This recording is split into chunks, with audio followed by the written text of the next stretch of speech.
It's been almost a month since I started gardening this year, and this is what's been happening on the garden. So let's take a look, give you a quick tour. It's a cute frog there.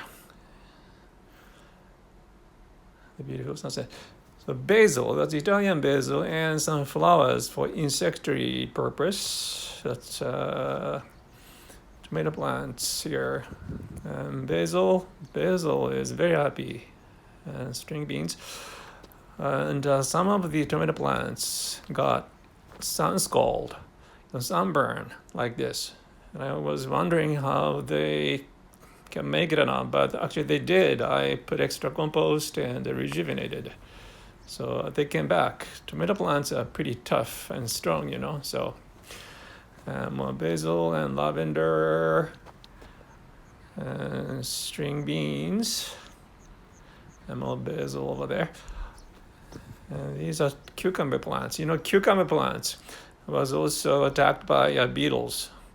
And I put some compost and trimmed off the dead leaves and rejuvenated, and it came back. So I'm glad. And these are eggplants. They're not happy. Don't know why.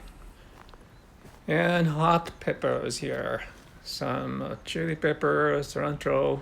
Some of them are already fruiting second after harvest. And this is bell pepper. And more flowers for insectary purpose. So these are sunflowers.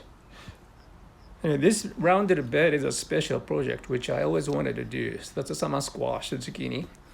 What it is 3 plants, corn, beans, and the squash. They help each other to grow together. The corn provides the support for climbing beans, and the bean provides nitrogen to the soil, and the squash helps to the soil moist with the larger leaves and suppress the weed growth too. So that's why it's called 3 sisters. They help each other. And this is a leafy stuff here, row covered area. Lettuce and kale and chard.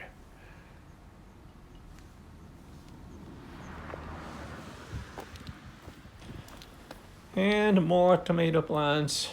These are backup just in case.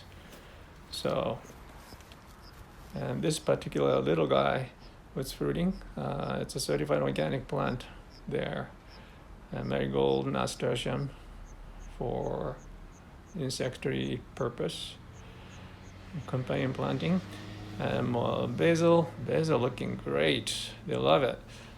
And parsley, Italian and curly. And cilantro.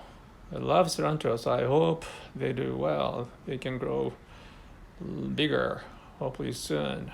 We'll see how it goes. And this row covered area is beets and carrots. So carrots and beets, they need to be thinned.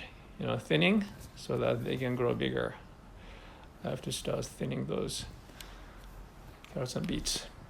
And that's about it so far, what's going on in the garden. So we'll see how it goes. A beautiful sunset. And even it's a small garden, a lot of work, and fresh basil I just harvested the other day.